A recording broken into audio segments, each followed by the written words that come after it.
Zeliščno maslo lahko naredimo le iz ene vrste zelišč ali pa mešamo poljubno.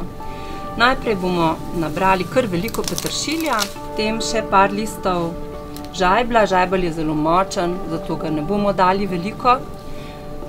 Tukaj imamo še koprc, uporabimo samo mlade liste ali pa mlade poganjke. Raste mi še šetraj. Šetraj sicer uporabljamo za kakšne fižolove juhe. No, tukaj mi pa raste še citronka.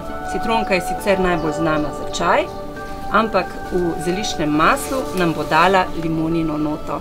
Tako, to bo po mojem zelo okusno maslo.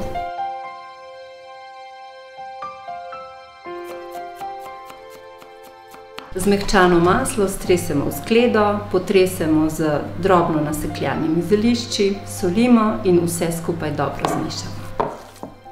Takole zmešano maslo bomo razporedili po peki papirju v obliki klobase.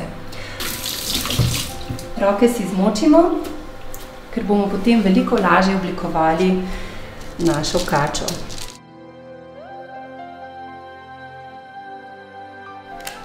Kačo pogladimo, da iztisnemo iz nje čim več zraka in zavijemo kot bonbon.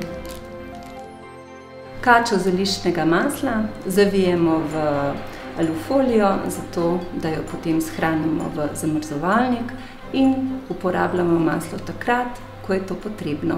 Zeliščno maslo lahko iz zamrzovalnika jemljemo resnično po potrebi.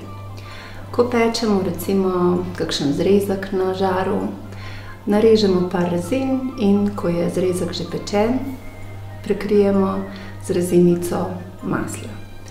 Recimo, ko pečemo jajca, navadna jajca na oko, lahko na koncu začinimo jajca še z rezinico zeliščnega masla. Domišljija pri zeliščnem maslu res nima meja.